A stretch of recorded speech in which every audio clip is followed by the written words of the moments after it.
মই জানিছিলোঁ যে তহঁতি এদিন আকৌ ঘূৰি আহিবি বিউটি।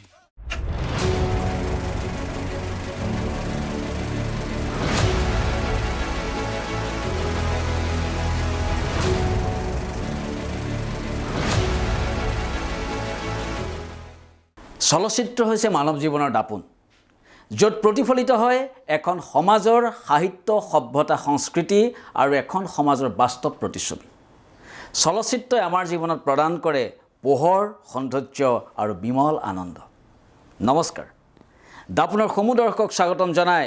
আজিৰ পৰা আৰম্ভ হ'ব লগা দাপোনৰ এটা নতুন অনুষ্ঠানৰ সৈতে ষ্টুডিঅ'ৰ মজিয়াত মই ৰঞ্জন। প্ৰিয় দৰ্শক, এই নতুন অনুষ্ঠানটোৰ নাম দিয়া হৈছে চিনে ৰিপৰ্ট। অৰ্থাৎ এই চিনে ৰিপৰ্টৰ জৰিয়তে সদ্য মুক্তিপ্ৰাপ্ত পাব লগা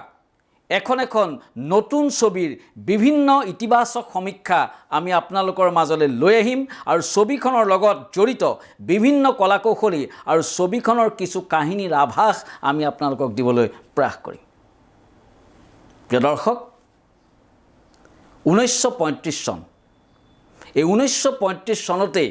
সপোন বিলাসী ৰূপকোঁৱৰ জ্যোতিপ্ৰসাদ আগৰৱালাই চলচ্চিত্ৰ জগতৰ বন্তিগছি জ্বলাইছিল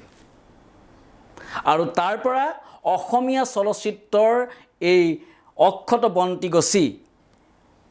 ৰূপকোঁৱৰ জ্যোতিপ্ৰসাদ আগৰৱালাৰ উত্তৰসূৰীসকলে কেতিয়াও নুমাবলৈ নিদিয়াকৈ জ্বলি আছে আৰু অনন্তকাললৈ জ্বলি থাকিব। আৰু আজি এই গছ বন্তি আহি 88 বছৰত ভৰি দিলেহি। ই অসমীয়া ছবিৰ বাবে এক গৌৰৱোজ্জ্বল ইতিহাস। 1935 চনতে অৰ্থাৎ ভাৰতবৰ্ষৰ সবাক চলচ্চিত্ৰৰ তৃতীয়খন ছবি হিচাপে ৰূপকোঁৱৰ জ্যোতিপ্ৰসাদ আগৰৱালাই জয়মতী নিৰ্মাণ কৰিছিল।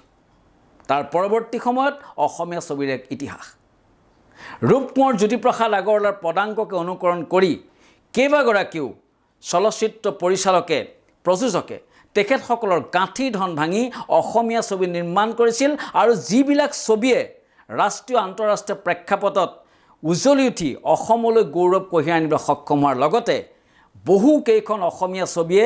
ব্লকবাষ্টাৰ ৰূপে বক্স অফিচত পৰিগণিত হৈ বাণিজ্যিক দিশটো শক্তিশালী কৰি অসমীয়া দৰ্শকৰ এক নতুন ৰসৰ স্বাদ দিবলৈ সক্ষম হৈছিল। বিভিন্ন কাৰণত অসমীয়া ছবিলৈ মাজে মাজে কিছু স্থবিৰতা আহিছিল, কিন্তু সেয়া ক্ষণিকৰ বাবে তাৰ পাছতে কিন্তু সময়ে সময়ে বহুকেইখন ব্লকবাষ্টাৰ ছবিয়ে অসমীয়া ছবি জগতলৈ এক ইতিহাস সলনি কৰি দিছিল আৰু মানুহ লানি নিচিকা সোঁত বৈছিল ছবিগৃহত অসমীয়া ছবি চাবলৈ। আনকি এটা সময়ত এনেকুৱা এটা পৰিৱেশ আছিল, আজলি নবৌ বা বোৱাৰীৰ সময়ত এনেকুৱা এটা পৰিৱেশ আছিল, যিখিনি সময়ত গাঁৱৰ পৰা বাছে বাছে মানুহ লৈ অসমীয়া ছবি চাবলৈ হললৈ গৈছিল। ই হয়তো এতিয়া শুনিলে ক'ব যে এয়া আইতাৰ মুখত শুনি থকা সাধু কথাৰ দৰে। আচলতে সেয়া নহয়, সেয়া প্ৰত্যক্ষে আমি দেখিছিলে বা বহুজনে আপোনালোকৰ মাজত দেখিছিলে যে অসমীয়া ছবিৰ গৃহত কেনেকুৱা লানি নিচিকা দৰ্শকৰ ভিৰ আৰু দৰ্শকৰ সেই মৰমতে অসমীয়া ছবি উদ্যোগটো জীয়াই আছিল। বিভিন্ন কাৰণত মই আগতে কৈছিলোঁ অসমীয়া ছবিলৈ স্থবিৰতা আহিছিল, কিন্তু আমি যদি 90 দশকলৈ চাওঁ, আমি যদি 2000 দশকলৈ চাওঁ, তেতিয়াহ'লে আমি দেখিম যে যৌৱনে আমনি কৰাই হওক বা যশস্বী পৰিচালক মুনীন বৰুৱাৰ হিয়া দিয়া নিয়াই হওক বা নৱপ্ৰজন্মৰ হাৰ্টথ্ৰব জুবিনদাৰ মিছন চাইনা কাঞ্চনজংঘাই হওক বা যতীনদাৰ ৰত্নাকৰে হওক বা শেহতীয়াভাৱে নৱপ্ৰজন্মৰ অতিকে সম্ভাৱনাময় পৰিচালক সুব্ৰত কাকতিৰ শ্ৰী ৰঘুপতিয়ে হওক, ব্লকবাষ্টাৰ ছবিৰূপে পৰিগণিত হৈ অসমীয়া ছবি জগতৰ এক ইতিহাস সৃষ্টি কৰিবলৈ সক্ষম হৈছে। প্ৰিয় দৰ্শক, এই অসমীয়া ছবিৰ যি বৰ্ণিল ইতিহাস, এয়া আচলতে কৈ শেষ কৰিব নোৱাৰি। আমি অসমীয়া ছবি জগতৰ বিভিন্নজন যশস্বী নমস্য পৰিচালকলৈ আমি শ্ৰদ্ধা জনাইছোঁ। অসমীয়া ছবিৰ লগত জড়িত শিল্পী, কলাকৌশলী, প্ৰযোজক সকলোলৈকে আমি আন্তৰিক শ্ৰদ্ধা জনাইছোঁ আৰু অতি চিৰনমস্য দৰ্শকসকলে আমি শ্ৰদ্ধা আৰু সেৱা জনাইছোঁ। এইকাৰণেই কাৰণ তেখেতসকলৰ অক্লান্ত প্ৰচেষ্টাতে অসমীয়া ছবিৰ উদ্যোগটো জীয়াই আছে আৰু লাহে লাহে এইটো গতিত গৈ থাকিলে অসমীয়া ছবিৰ উদ্যোগটোৱে বিশ্বৰ আন আন চলচ্চিত্ৰ উদ্যোগৰ লগত বা ভাৰতীয় বিভিন্ন ভাষাৰ চলচ্চিত্ৰৰ লগত ফেৰ মাৰিবলৈ সক্ষম হ'ব। ই নিঃসন্দেহে সত্য।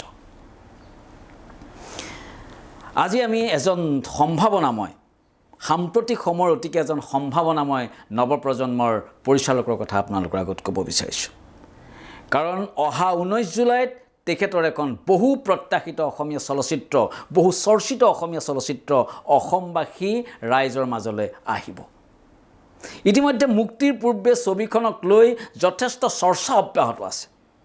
এই কাৰণে চৰ্চা অব্যাহত আছে কাৰণ এইজন পৰিচালকৰ ইতিমধ্যে এখন ইউটিউবৰ দ্বাৰা প্ৰদৰ্শিত ৱেব সিৰিজ আৰু এখন ব্লকবাষ্টাৰ অসমীয়া ছবিয়ে অসমীয়া চলচ্চিত্ৰ জগতত এক নতুন জাগৰণ আনিবলৈ সক্ষম হৈছিল তেনেহ'লে প্ৰিয় দৰ্শক নিশ্চয় আপোনালোকৰ বুজিবলৈ বাকী থকা নাই সেইজনেই হৈছে নৱপ্ৰজন্মৰ আটাইতকৈ সম্ভাৱনাপূৰ্ণ পৰিচালক সুব্ৰত কাকতি যাক সুব্ৰ বুলি কয় সুব্ৰ এণ্ড তেওঁৰ টীমটোৱে ইতিমধ্যে এখন ব্লকবাষ্টাৰ অসমীয়া চলচ্চিত্ৰ শ্ৰী ৰঘুপতি আৰু এখন লকডাউনৰ সময়তে বিমল হাঁহিৰ খোৰাক থকা এখন ৱেব সিৰিজ ইউটিউবৰ দ্বাৰা উপলব্ধ বিদুৰ ভাই ছিজন 1 অসমবাসী ৰাইজক উপহাৰ দিছিলে এতিয়া এইজন পৰিচালকৰে এখন নতুন অসমীয়া চলচ্চিত্ৰ সুব্ৰ কাকতিৰ কাহিনী চিত্ৰনাট্য সংলাপেৰে নিৰ্মিত এখন হাস্যমধুৰ ছবি বিদুৰ ভাই ছিজন 2 আহি আছে অহা 19 জুলাইত ভগৱান ফুলাই দে কপালখন ফুলাই দে কপালৰ ভিতৰত টকাখন ভৰাই দে স্যাৰ সিহঁতৰ ইনফৰমেশ্যন পাই গ'লো সমগ্ৰ অসমৰ চিত্ৰগৃহতে মুক্তি পাব ই অসমবাসী দৰ্শকৰ বাবে অসমবাসী চলচ্চিত্ৰ প্ৰেমীৰ বাবে অতিকে এটা ভাল খবৰ অতিকে এটা আশাব্যঞ্জক বতৰা অসমীয়া চলচ্চিত্ৰৰ বাবে এতিয়া প্ৰিয় দৰ্শক আমি আপোনালোকক জনাবলৈ বিচাৰিছোঁ আচলতে সুব্ৰত কাকতিনো কোন মই কৈছিলোঁ যে অসমৰ এখন সাংস্কৃতিক ক্ষেত্ৰ হৈছে গোলাঘাট চহৰ এই গোলাঘাট চহৰৰ পৰাই অসমীয়া চলচ্চিত্ৰত কেইবাজনো বৰেণ্য ব্যক্তিয়ে বহুখিনি অৱদান দি থৈ গৈছে তেওঁলোকৰ ভিতৰত হৈছে যদি আমি কওঁ যে চতুৰ্থখন অসমীয়া ছবিত গোলাঘাটৰ পৰা অভিনয় কৰিছিল প্ৰদীপ চলিহা যিজন সংগীত নাটক একাডেমী বঁটাৰে অসমলৈ গৌৰৱ কঢ়িয়াই আনিবলৈ সক্ষম হৈছে তেওঁ ললিত কলা একাডেমীৰ বিশেষ এজন ব্যক্তি আছিল সেই প্ৰদীপ চলিহা গোলাঘাটৰ অজন্তা কলামণ্ডলৰ স্বত্বাধিকাৰ আছিল সেই প্ৰদীপ চলিহাই চতুৰ্থখন অসমীয়া ছবিৰ ৰূপহীত অভিনয় কৰিছিল তাৰপিছত আহিল অসমৰ প্ৰখ্যাত চিত্ৰগ্ৰহণকাৰী বৰ্তমানৰ চিত্ৰগ্ৰহণকাৰী সুমন দুৱৰাৰ পিতৃ স্বৰ্গীয় নলিন দুৱৰাদেৱ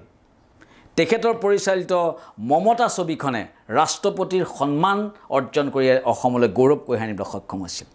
আৰু সেই ছবিখনতে জড়িত হৈছিল পৰৱৰ্তী সময়ৰ অসমৰ দুজনকৈ স্বনামধন্য পৰিচালক প্ৰয়াত শিৱপ্ৰসাদ ঠাকুৰ আৰু প্ৰয়াত যশস্বী পৰিচালক মুনীন বৰুৱাদেৱ পিছৰ দুগৰাকী পৰিচালকৰ নামটো হয়তো অসমবাসী ৰাইজক জনোৱাৰ কোনো প্ৰয়োজনবোধ নহয় শিৱপ্ৰসাদ ঠাকুৰ যিজনে ফাগুনী বোৱাৰী ঘৰ সংসাৰ সোণ মইনা এই দেশ মোৰ দেশ শেৱালিকে আদি কৰি বহুকেইখন বাণিজ্যিকভাৱে সফল চলচ্চিত্ৰ অসমীয়া দৰ্শকক উপহাৰ দি থৈ গৈছে তাৰ পাছতে এইজন শিৱপ্ৰসাদ ঠাকুৰৰ লগতে মুখ্য সহকাৰী পৰিচালক হিচাপে কাম কৰা কাহিনী চিত্ৰনাট্য ৰচনা কৰা মুনীন বৰুৱাদেৱ যিজন অসমীয়া ছবিৰ এজন প্ৰবাদ প্ৰতিম চলচ্চিত্ৰ পৰিচালক বুলি আমি কোৱা হয় যিজনে পিতা পুত্ৰ পাহাৰী কন্যা প্ৰভাতী পক্ষী গানৰ পৰা আৰম্ভ কৰি হিয়া দিয়া নিয়া দাগ নায়ক বিধাতা কন্যাদান ৰামধেনু ৰং দীনবন্ধুকে আদি কৰি কেইবাখনো অপাৰ সফলতা ভৰা অসমীয়া ছবি নিৰ্মাণ কৰি অসমীয়া চলচ্চিত্ৰ উদ্যোগক আচলতে ভাৰতবৰ্ষৰ বিভিন্ন স্তৰৰ ছবিৰ লগত ফেৰ মাৰিবলৈ সক্ষম কৰি থৈ গৈছে এই শিৱপ্ৰসাদ ঠাকুৰ আৰু মুনীন বৰুৱাৰ উত্তৰসূৰী পৰিচালকেই হৈছে গোলাঘাটৰ কেইজনমান পৰিচালক হৈছে বিশ্বজিৎ বৰা এজন যিজনৰ কথা আচলতে গোলাঘাটৰ কথা অহাৰ লগে লগে এইজনৰ কথা উনুকিয়াব লাগিব পৰিচালকক বিশ্বজিৎ বৰা যিজনে ইতিমধ্যে বহনীমান ৰক্তবীজ ফেহুজালি বোম্বা ৰাইটছ বেলকনিত ভগৱানকে আদি কৰি কেইবাখনো বাণিজ্যিকভাৱে সফল আৰু আন্তঃৰাষ্ট্ৰীয় পৰ্যায়ত উজ্বলি উঠা ছবি নিৰ্মাণ কৰাৰ পাছত এইবাৰ এখন বীৰংগনা সাধনীৰ জীৱনগাথাৰ ওপৰত নিৰ্মাণ কৰি আছে এখন সুন্দৰ চলচ্চিত্ৰ সতী সাধনী যিখন ইতিমধ্যে শ্বুটিং প্ৰায় শেষ হৈছে তাৰ পাছত আপোনালোকে জানিব মানস বৰুৱা মুনিন বৰুৱাৰ সুপুত্ৰ যিজনে ৰিচাং নামৰ এখন ছবি পৰিচালনা কৰাৰ পাছত পৰৱৰ্তী সময়ত পথ উপপথ নামৰ প্ৰাগ নিউজৰ দ্বাৰা প্ৰযোজিত এখন ছবি পথ উপপথ যিখন ইতিমধ্যে শ্বুটিং সমাপ্ত হৈছে আৰু এগৰাকী আছে প্ৰয়াত শিৱপ্ৰসাদ ঠাকুৰৰ দুহিতা মুন্মি চক্ৰৱৰ্তী যি বিদ্যুৎ চক্ৰৱৰ্তীৰ লগত যুটীয়াভাৱে কেইবাখনো ছবি পৰিচালনাৰ লগত জড়িত আছিল এইকেইজন গোলাঘাটৰ কাৰণে উনুকিয়াই থলোঁ কিন্তু আজি আমাৰ আলোচ্য বিষয় হৈছে নৱপ্ৰজন্মৰ জনপ্ৰিয় তথা অতিকে সম্ভাৱনাময় পৰিচালক সুব্ৰত কাকতি আচলতে সুব্ৰত কাকতিক আমি এই কাৰণে সম্ভাৱনাময় আৰু অতি প্ৰতিভাসম্পন্ন পৰিচালক বুলি ক'ব বিচাৰিছোঁ কাৰণ তেওঁৰ ছবি জগতলৈ অহাৰ আগতে তেওঁৰ এখন নাটক চোৱাৰ আমি উমান পাইছিলোঁ এখন নাটক চোৱাৰ আমাৰ সৌভাগ্য ঘটিছিল সেই নাটকখন হৈছিল সংগীত নাটক সাহিত্য একাডেমী বঁটা বিজয়ী যশস্বী সাহিত্যিক অনুৰাধা শৰ্মা পূজাৰী বাইদেউৰ বহু পঠিত উপন্যাস সোণৰ হৰিণৰ চেকুৰৰ তেওঁ একে নামেৰেই গোলাঘাটৰ ঐতিহ্যমণ্ডিত MSR থিয়েটাৰৰ ছ'চাইটিত দিয়া নাট্যৰূপ আৰু যিটো নাট্যৰূপ দৰ্শন কৰি সেইখিনি সময়ৰ বিভিন্নজন নাট্য সমালোচকে কৈছিল যে পৰৱৰ্তী সময়ত কিন্তু সুব্ৰত কাকতিৰ যথেষ্ট সংখ্যক প্ৰতিভা আছে তেওঁ নাটক আৰু চলচ্চিত্ৰ ক্ষেত্ৰখনত সুনাম অৰ্জন কৰিবলৈ সক্ষম হ'ব আৰু সেয়াই হ'ল এইখিনিতে আপোনালোকক জনাই ভাল পাম যে অনুৰাধা শৰ্মা পূজাৰী বাইদেউৰ সোণৰ হৰিণৰ চেকুৰখন সুব্ৰত কাকতি হয়তো পৰৱৰ্তী সময়ত চলচ্চিত্ৰ হিচাপে আপোনালোকলৈ আগবঢ়াব তাৰ স্বত্বটো তেওঁ ইতিমধ্যে লৈ থৈছে বুলি আমি জানিব পাৰিছোঁ ভয়ংকৰ যি কৰোনা মহামাৰীৰ কবলত যি লকডাউন আৰম্ভ হ'ল সমগ্ৰ দেশতে সেইখিনি সময়ত কিন্তু এইজন সংস্কৃতিবান যুৱক বহি থকা নাছিল তেওঁ কেইজনমান লগৰ বন্ধুক লৈ শুভ্ৰ এণ্ড তেওঁৰ টীম বুলি এণ্টায়াৰ টীমটোৱে এই লকডাউনৰ সময়ছোৱাতে ঘৰত বহি থকা মানুহখিনিক বিভিন্ন হতাশাৰ পৰা মুক্তি পাবলৈ বা মানুহৰ মনত দুশ্চিন্তা আঁতৰাবলৈ তেওঁ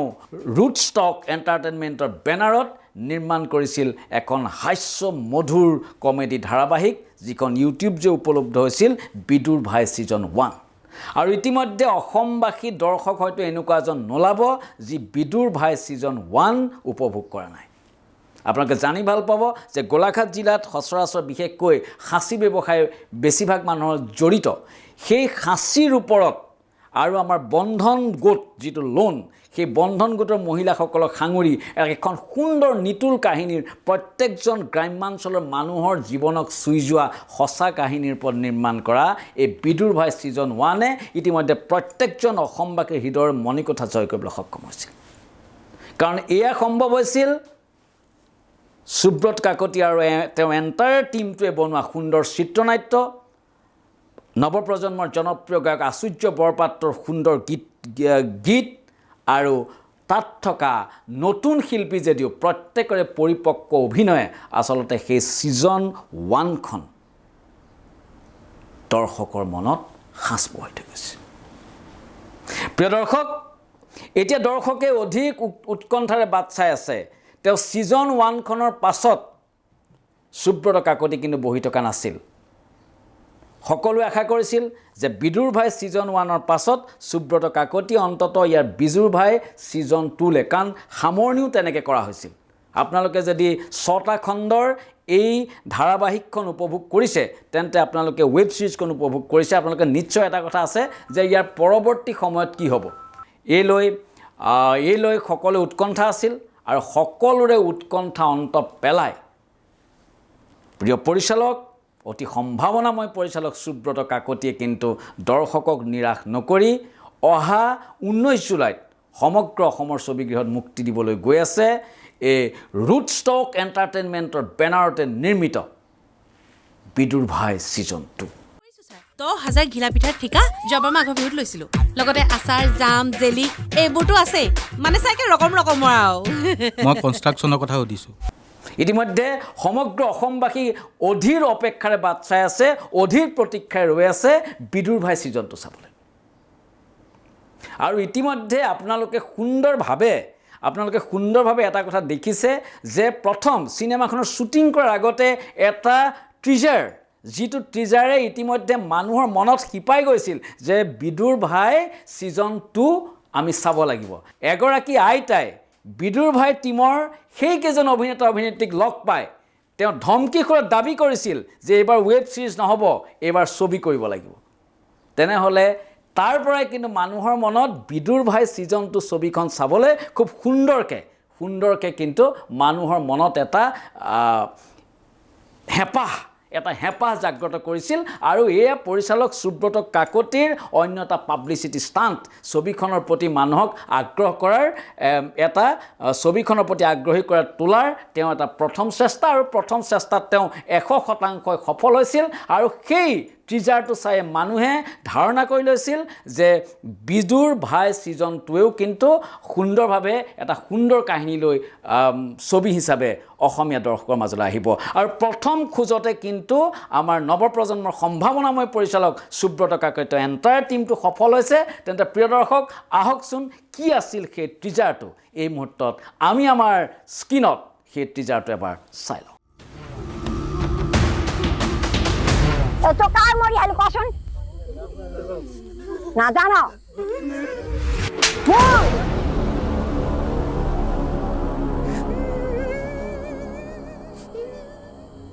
তহঁতৰ বিদুৰ ভাই ছিজনটোলৈ বাট চাওঁতে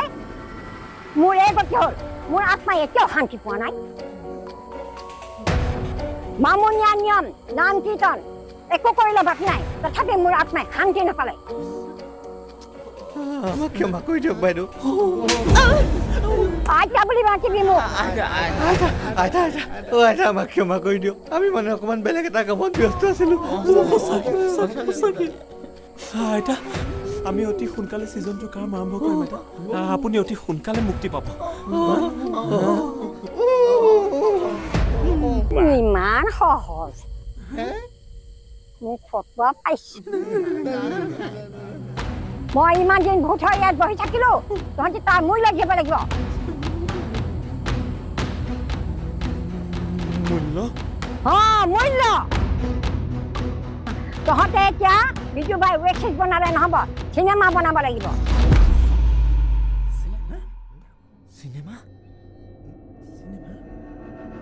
থকথকীয়া কোৱালিটি হ'ব লাগিব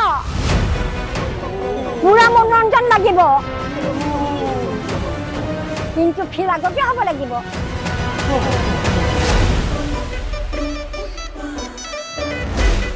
প্ৰিয় দৰ্শক ইতিমধ্যে আপোনালোকে আমাৰ স্ক্ৰীনত দেখা পালে যে কিদৰে বিদুৰ ভাই ছিজন 2 বনাবলৈ আচলতে নিৰ্মাণ কৰিবলৈ অনুপ্ৰেৰণা পাইছিল আৰু সেই টিজাৰটোৰ দ্বাৰা ৰাইজক আচলতে তেতিয়াৰ পৰা উৎকণ্ঠাত ৰাখিছিল তেতিয়াৰ পৰাই যথেষ্ট ছাছপেন্সত ৰাখিছে যে কি হ'ব বিদুৰ ভাই ছিজন 2 এটা সুন্দৰ টিজাৰ আইতাগৰাকীয়ে কৈছে আৰু সঁচাকৈ সেই আইতাগৰাকীৰ মনৰ ভাৱৰ দৰেই প্ৰত্যেকগৰাকী অসমীয়া দৰ্শকে আচলতে ভাবি আছে যে বিদুৰ ভাই কেতিয়াকৈ চলচ্চিত্ৰ ৰূপ পাব কেতিয়া অসমবাসী ৰাইজৰ মাজলৈ আহিব আৰু ৰাইজে কিদৰে আঁকোৱালি ল'ব সকলো এতিয়া 19 জুলাইলৈ বাট চাই আছে অধীৰ প্ৰতীক্ষাৰে বাট চাই আছে যে বিদুৰ ভাই চাব বিমলা আনন্দ ল'ব আৰু বিদুৰ ভাইক অসমবাসী ৰাইজে মৰম কৰিব আৰু আমাৰ দৃঢ় বিশ্বাস আমাৰ দাপোনৰ মজিয়াৰ পৰাই আজি আপোনালোকক কৈছোঁ অসমবাসী ৰাইজক বিনম্ৰ আহ্বান জনাইছোঁ আপোনালোক ওলাই আহক সকলোৱে বিদুৰ ভাই ছিজন 2 চাওক আৰু সুব্ৰত কাকতি জ্যোতিষ্মান চেতিয়া আৰু এণ্টায়াৰ টিমৰ যি প্ৰচেষ্টা এই প্ৰচেষ্টাক আপোনালোকে সহযোগিতা আগবঢ়াওক অসমীয়া ছবি চাওক অসমীয়া ছবিৰ অপাৰভাৱে বাণিজ্যিক সফলতা লাভ কৰক আৰু অসমীয়া ছবিৰে অনিৰুদ্ধ জয়যাত্ৰাৰ অংশীদাৰ হওক আচলতে সুব্ৰত কাকতি আৰু তেওঁ এণ্টায়াৰ টিমটোৱে এখন ছবিৰ পৰিকল্পনা কৰি আছিল যিখন ছবি 2023ৰ আটাইতকৈ বাণিজ্যিকভাৱে সফল ছবি হিচাপে পৰিগণিত হৈছিল সেইখনে হৈছে শ্ৰী ৰঘুপতি সুব্ৰত কাকতিৰ প্ৰথম কাম আছিল কিন্তু শ্ৰী ৰঘুপতি শৈলেন শৰ্মাৰ প্ৰযোজিত আৰু সুব্ৰত কাকতি পৰিচালিত এই ৰঘুপতি 2 কোটি টকা বাজেটেৰে নিৰ্মাণ কৰা ব্যয়বহুল অসমীয়া চিনেমা আৰু যিখন চিনেমাই বক্স অফিচত সফলতা লাভ কৰি এইখন ছবিয়ে 15 কোটি টকা আৰ্নিং কৰিবলৈ সক্ষম হৈছিল ই অসমবাসী ৰাইজৰ বাবে অতিকে এটা আশাব্যঞ্জক খবৰ আৰু আশাৰ বতৰা আচলতে সেই ৰঘুপতি নিৰ্মাণ কাৰ্য সম্পূৰ্ণ হওঁতে যথেষ্টখিনি সময় লাগিছিল আৰু সেই সময়খিনিতে যেতিয়া লকডাউন আৰম্ভ হৈ গ'ল তেতিয়াই কিন্তু সুব্ৰত কাকতি বহি থকা নাছিল সেই লকডাউনৰ সময়ত মহা আতংকৰ পৰা মানুহক মুক্তি দিবৰ বাবে তেওঁ কিছু হাঁহি খোৰাক থকা চিন্তাৰে বিদুৰ ভাই ছিজন 1 নিৰ্মাণ কৰিছিল। তাৰ পাছত আপোনালোকে দেখিলে কিদৰে হাস্যমধুৰ কমেডিৰ ছিৰিজখন মানুহে মৰম দিলে, আঁকোৱালি ল'লে। তাৰ পাছত তেওঁ যি শ্ৰী ৰঘুপতি, সেই শ্ৰী ৰঘুপতিক ৰাইজে দলে বলে গৈ ৰাইজে চিত্ৰগৃহত গৈ ভিৰ কৰি আঁকোৱালি ল'লে আৰু যাৰ বাবে Shri Raghupati super duper hit হিচাপে পৰিগণিত হ'ল। যে বিদুৰ ভাই ছিজনটো কিয় চোৱা উচিত আৰু বিদুৰ ভাই ছিজনটোতনো কি ধৰণৰ চাগে নতুনত্ব অনাৰ প্ৰয়াস কৰিব সুব্ৰত কাকতি তেওঁ এণ্টাৰ টিমে। ইতিমধ্যে মই কৈছিলোঁ যে অতিকে প্ৰতিভাসম্পন্ন, অতি টেলেণ্টেড পৰিচালক সুব্ৰত কাকতিয়ে অসমীয়া দৰ্শকৰ ৰুচি জানে। অসমীয়া দৰ্শকৰ ৰুচি কিন্তু সুব্ৰত কাকতি আৰু এণ্টায়াৰ টিমটোৱে কিন্তু জানে। গতিকে এখন ছুপাৰ ডুপাৰ একশ্যন পাৰিবাৰিক ছবি সফল হোৱাৰ পাছত পুনৰ কিন্তু তেওঁ বিদুৰ ভাই ছিজন 2ৰ যোগেদি আকৌ হাঁহি ধেমালিৰ মাজেদি মানুহক এটা বাৰ্তা দিবলৈ তেওঁ প্ৰয়াস কৰিছে। তেওঁ কিন্তু ট্ৰেকটো চেঞ্জ কৰিছে। আমি যদি চাওঁ তেওঁ কিন্তু ট্ৰেকটো আকৌ চেঞ্জ কৰিলে। তেওঁ এখন একশ্যন ছবি ছুপাৰ ডুপাৰ সফলতা হৈ যোৱাৰ পাছত তেওঁ দ্বিতীয়খন কিন্তু একশ্যন ছবি নিৰ্মাণ কৰা নাই। সেইটো চাব, সেইখিনিতে সুব্ৰত কাকতিৰ কিন্তু তেওঁৰ চিন্তাৰ পৰিসৰটো কিন্তু আপোনালোকে চাব। তেওঁ লগালগ এখন আকৌ মানুহৰ মাজত অসমীয়া দৰ্শকৰ ৰুচিৰ প্ৰতি লক্ষ্য ৰাখি তেওঁ এখন আকৌ হাঁহি ধেমালিৰ চলচ্চিত্ৰ নিৰ্মাণ কৰিবলৈ আহিছে, য'ত হাঁহি ধেমালিৰ মাজেদি ছিজন 1ৰ দৰে এক সুন্দৰ বাৰ্তা এটা অসমবাসী ৰাইজলৈ তেওঁ প্ৰেৰণ কৰিব। মানুহে আশা কৰিছে যে ছিজন 1ত ইমান ধুনীয়া এটা কাহিনী লৈ, গোট আৰু খাচী কাৰবাৰক লৈ ইমান ধুনীয়া এটা কাহিনী নিৰ্মাণ কৰাৰ পাছত এইবাৰ ছিজন 2ত কি হ'ব। আৰু চাব, আপোনালোকে চাব, দুই এজন শিল্পীৰ বাহিৰে কিন্তু ছিজন 1ৰ প্ৰায়খিনি শিল্পী কলা কৌশলীয়ে কিন্তু ছিজন 2টো অভিনয় কৰিছে। সেয়া পংকজ মহন্তই হওক বা বিউটি বাইলুঙেই হওক বা অন্যান্য স্নিগ্ধাৰাণী ফুকনে হওক বা অন্যান্য শিল্পীসকলে হওক, প্ৰায়খিনি শিল্পী কিন্তু ছিজন 2টো আছে। তাৰ পাছত নতুনত্ব আহিছে। প্ৰথমবাৰৰ বাবে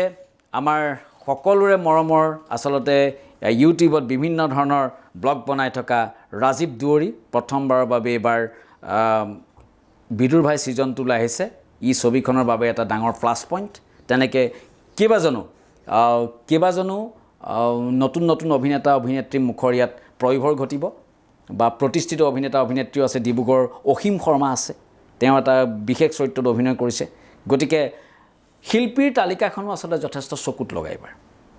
গতিকে এইবাৰ সুব্ৰত কাকতিয়ে কি নতুনত্ব অনাৰ প্ৰয়াস কৰিছে। একেই কিন্তু হাঁহি ধেমালি থাকিবই। সেই হাঁহি ধেমালি অৰ্থাৎ বিমল হাস্যৰসৰ মাজেদি মানুহক এটা বাৰ্তা দিবলৈ প্ৰয়াস কৰাই হ'ব চাগৈ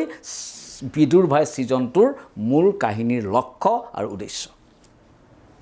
তেনেহ'লে মানুহে কি আশা কৰিব যে হাঁহি ধেমালিৰ মাজেদি কিন্তু সুব্ৰত কাকতি, আমি ভাবিছোঁ তেওঁ কোনো কাৰণতে কাৰিকৰী দিশত কিন্তু কেতিয়াও আপোচ নকৰিব। তেওঁ সুন্দৰ কাৰিকৰী দিশ, তাৰমানে একেবাৰে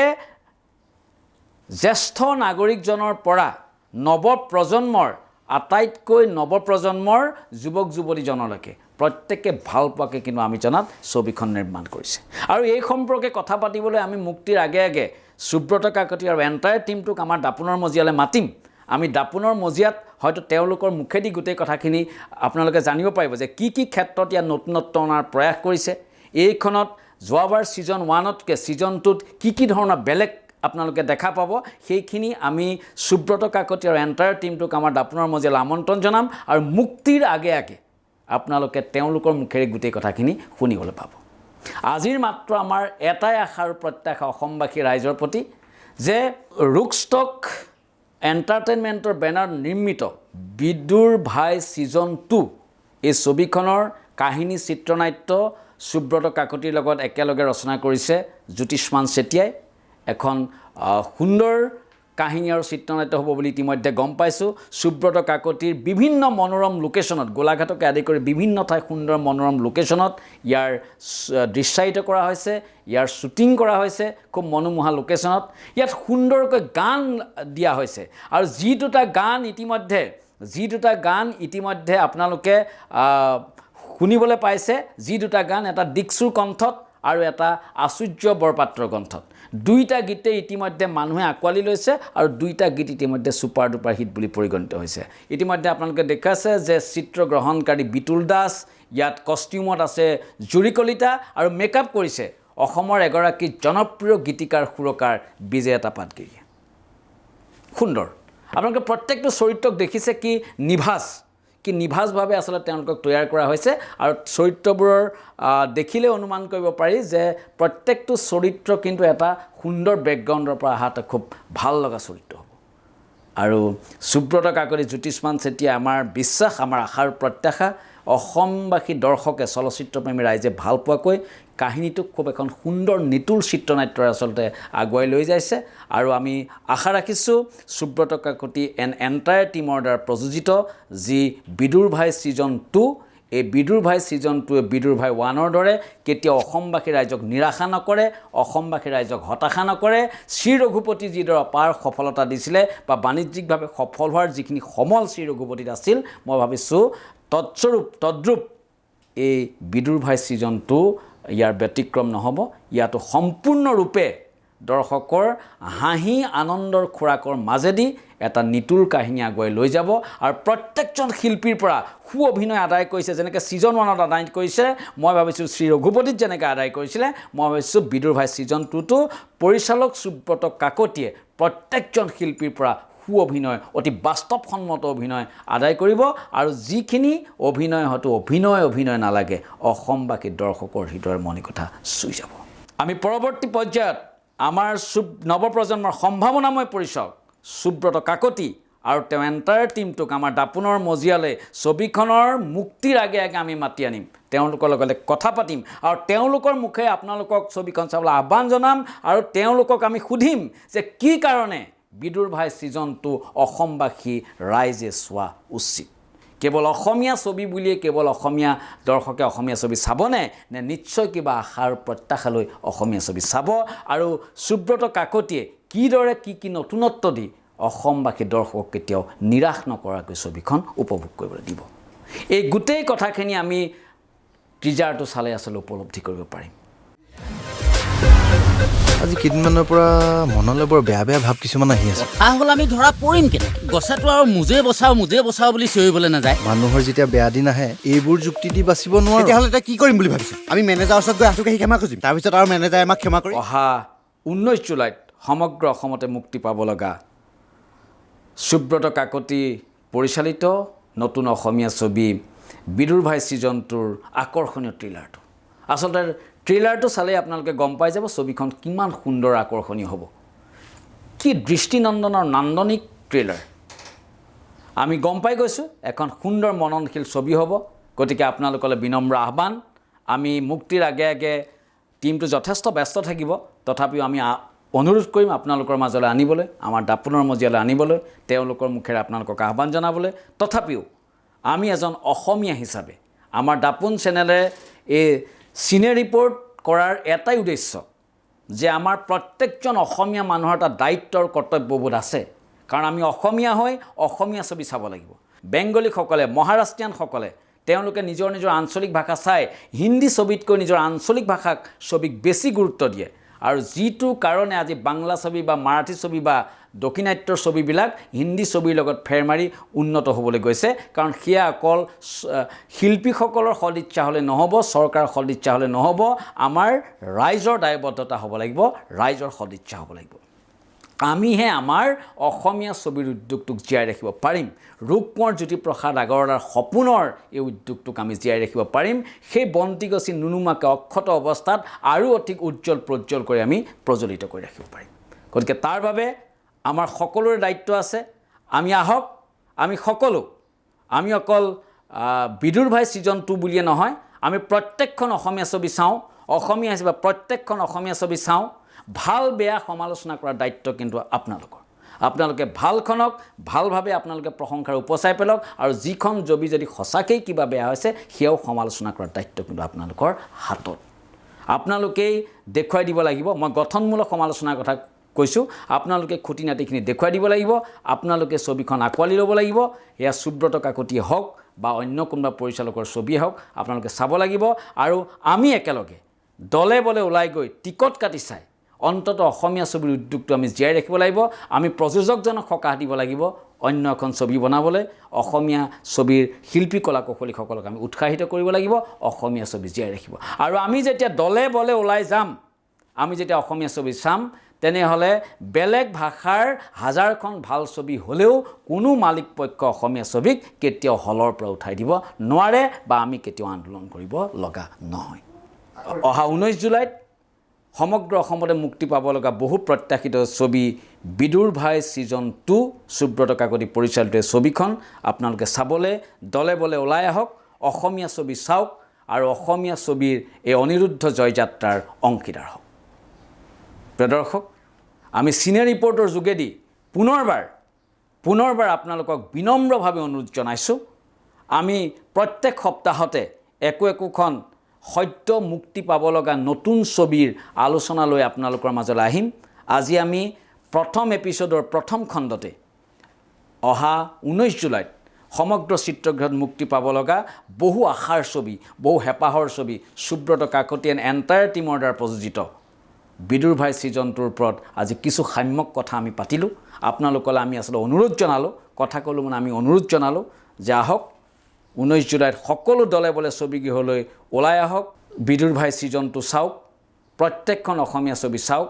অসমীয়া ছবিৰ এই জয়যাত্ৰাৰ অংশীদাৰ হওক। আমি পৰৱৰ্তী সময়ত অন্য এখন সদ্য মুক্তি পাব লগা নতুন ছবিৰ খবৰ লৈ মই ৰঞ্জন আহি আছোঁ আপোনালোকৰ মাজলৈ। চাই থাকিব আমাৰ বিশেষ অনুষ্ঠান চিনে ৰিপৰ্ট। মই জানিছিলোঁ যে তহঁতি এদিন আকৌ ঘূৰি আহিবি। বিউটি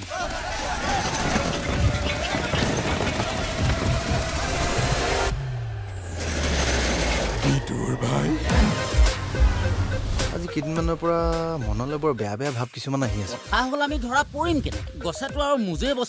বচাও বুলি চিঞৰিবলৈ নাযায়। মানুহৰ যেতিয়া বেয়া দিন আহে এইবোৰ যুক্তি দি বাচিব নোৱাৰো। তেতিয়াহ'লে এতিয়া কি কৰিম বুলি ভাবিছোঁ? আমি মেনেজাৰৰ ওচৰত গৈ আঁঠুকাঢ়ি ক্ষমা খুজিম, তাৰপিছত আৰু মেনেজাৰে আমাক ক্ষমা কৰি হাঁহৰ মাংসই ভাত খুৱাই পঠিয়াই দিব।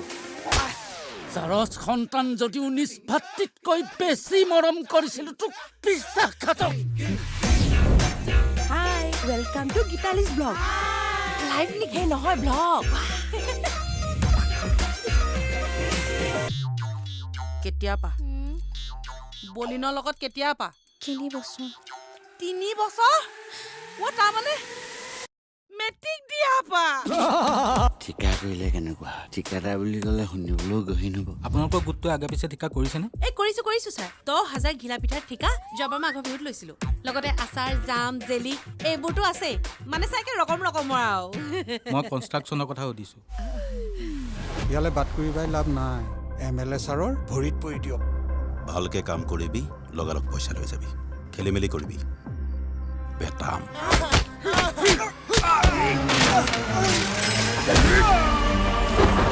আমাৰ ভাগ্যবোৰ কিয় এনেকুৱা বাইদেউ? ইমান ভগৱানক খাটো, জীৱনটো অকণমান ভাল হ'বলৈ সদায় নাটনি। মোৰতো বিশেষ একো নাই। বুঢ়ী মা এজনী আছে, কিবা আপদ বিপদ হ'লেও কহি সামৰি ল'ম আৰু। আমাৰ এই দূৰৰ অৱস্থাবোৰৰ চবেই সুবিধা লয়, কিন্তু এবাৰ হয় ইপাৰ নহয় সিপাৰ।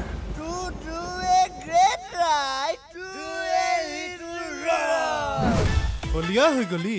ৰাজাদা ৰিক্স বেছি মানে প্ৰফিটো বেছি। মিথুনৰ চিনেমা চালি? ভগৱান দে ভগৱান